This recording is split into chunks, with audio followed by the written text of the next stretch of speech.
ایک بار پھر سے ان کو سنیے۔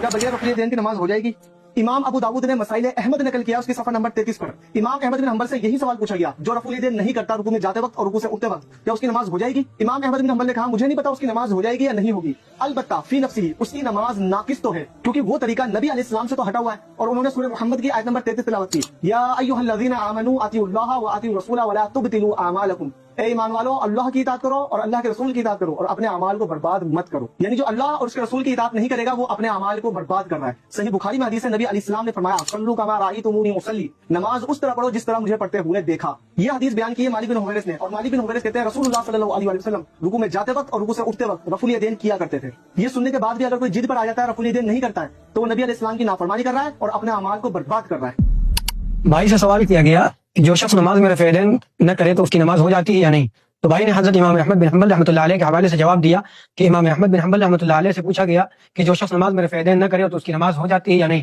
تو امام احمد بن حنبل رحمۃ اللہ علیہ نے جواب دیا کہ اس کی نماز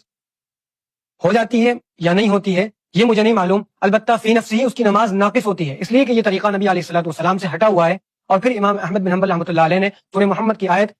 یا ایھا الذین آمنوا اطیعوا اللہ واطیعوا الرسول ولا تبطلوا اعمالکم تلاوت کی۔ اب میں آپ کو بتاتا ہوں حقیقت کیا ہے۔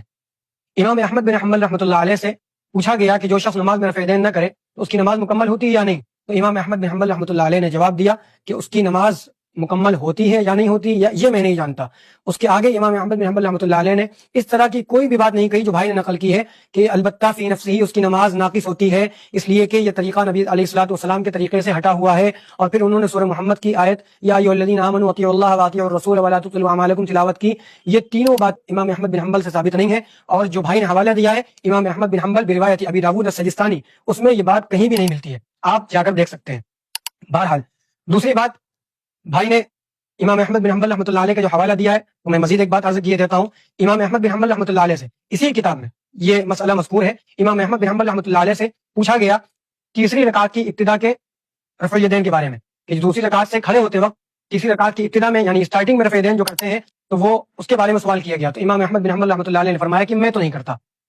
اب بھائی سے میرا سوال ہے کہ آپ کے نزدیک تیسری رکعت کی ابتدا کا رفع الیدین بھی صحیح حدیث سے ثابت ہے، اور پھر جو شخص نہ کرے اب اس پر جو حکم لگتا ہے وہ آپ اپنی ویڈیو میں لگا چکے ہیں، نبی علیہ الصلوۃ والسلام کے وہ طریقے سے ہٹا ہوا ہے اور پھر اس کی نماز فی نفسی ناقص ہے۔ تو امام احمد بن حنبل رحمۃ اللہ علیہ کی خود جو نماز ہو رہی ہے وہ کیا ہو رہی ہے یہ بھائی بتائیں گے۔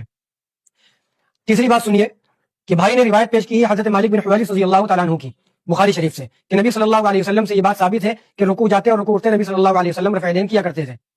کہ یہی مالک بن حویرث رضی اللہ تعالیٰ عنہ جن کو آپ پیش کر رہے ہیں انہی صحابی سے سجدوں کا رفع الیدین بھی صحیح حدیث سے ثابت ہے، نسائی شریف کی روایت ہے، آپ اس کا انکار نہیں کر سکتے۔ تو اب میرا سوال ہے آپ سے کہ سجدوں کا رفع الیدین کیوں چھوڑتے ہیں آپ جبکہ نبی صلی اللہ علیہ وسلم سے صحیح حدیث سے ثابت ہے؟